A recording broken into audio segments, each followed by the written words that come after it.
Hello friends, মৌস কিচেনে সকল বন্ধুদের স্বাগত জানিয়ে আজকের রেসিপি শুরু করলাম। আজকে আমি তৈরি করে দেখাবো চীনাবাদাম, নারকেল কুচি ও চিংড়ি মাছ দিয়ে কচুর শাকের রেসিপি। এই রেসিপিটি করার জন্য আমি নিয়ে নিয়েছি পরিমাণ মতো কচুর শাক, 150 গ্রাম চিংড়ি মাছ মাঝারি মাপের, পরিমাণ মতো চীনাবাদাম ও নারকেল কুচি, আর নিয়ে নিয়েছি মাঝারি চামচের 1 চামচ জিরের গুঁড়ো ও 2টি শুকনো লঙ্কা, ঝাল অনুযায়ী কাঁচা লঙ্কা, গোটা জিরে ছোট চামচের 1 চামচ, রঙের জন্য কাশ্মীরি লাল লঙ্কার গুঁড়ো ব্যবহার করেছি। এবার আসছি পদ্ধতিতে। প্রথমে কচুর শাকগুলি ছাড়িয়ে নিয়ে কেটে ভালো করে ধুয়ে পরিষ্কার করে জল ঝরিয়ে রেখে দেব। অন্যদিকে চিংড়ি মাছের খোসা ছাড়িয়ে ভালো করে পরিষ্কার করে ধুয়ে নিয়ে নুন হলুদ মাখিয়ে রেখে দেব। এবার কড়াই বসিয়ে কড়াইতে পরিমাণ মতো জল দিয়ে জল ঝরিয়ে রাখা কচুর শাক দিয়ে সামান্য পরিমাণ নুন দিয়ে ঢেকে দেব। কচুর শাক সেদ্ধ হয়ে গেলে আবারও কচুর শাক এক ঝাঁঝরির মধ্যে জল ঝরিয়ে রেখে দেব। এবার কড়াই বসিয়ে কড়াইতে পরিমাণ মতো সরষের তেল দিয়ে তেল ভালো করে গরম করে তেলের মধ্যে চিংড়ি মাছগুলি জল চিপে নিয়ে কড়াইতে দিয়ে হালকা লাল লাল করে ভেজে তুলে নেব।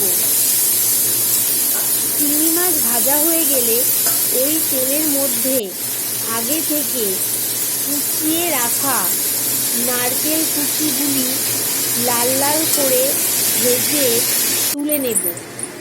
নারকেল যখন ভাজবো তখন তাতে আপনি নুন হলুদ দিতেও পারেন, আবার নাও দিতে পারেন। বাদাম ভেজে তুলে নিয়ে কড়াইতে আরও সামান্য পরিমাণ তেল দিয়ে তেল আবারও গরম হলে তেলের মধ্যে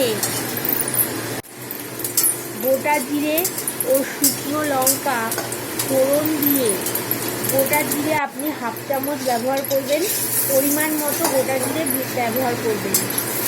শুকনো লঙ্কাও ঝাল অনুযায়ী ব্যবহার করবেন। সেদ্ধ করে জল ঝরিয়ে রাখা কচুর শাকগুলি দিয়ে একটু নেড়ে নিয়ে পরিমাণ মতো নুন হলুদ দিয়ে আবারও নেড়ে নিয়ে কিছুক্ষণ রান্না করার পর যখন কচুর শাক একটু শুকিয়ে আসবে, কচুর শাক রান্না করার সময় কচুর শাক কিন্তু আপনি অনবরত নাড়বেন, তা না হলে কচুর শাক কড়াইতে লেগে যেতে পারে। কচুর শাক একটু শুকিয়ে এলে তখন জিরের গুঁড়ো ও কালারের জন্য কাশ্মীরি লাল লঙ্কার গুঁড়ো দিয়ে আবারও ভালো করে নেড়ে আগে থেকে ভেজে রাখা চিংড়ি মাছ, চীনাবাদাম ও নারকেল কুচি দিয়ে নেড়ে নিয়ে যখন কচুর শাকের থেকে তেল ছাড়বে তখন পরিমাণ মতো চিনি দিয়ে নেড়ে নিয়ে কচুর শাক আবারও রান্না করতে হবে বেশ কিছুক্ষণ।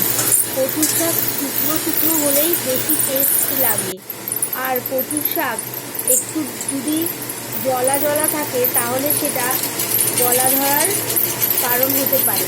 তাই কচুর শাক যখন আপনি রান্না করবেন তখন কচুর শাক একটু শুকিয়ে নিলেই ভালো হয়।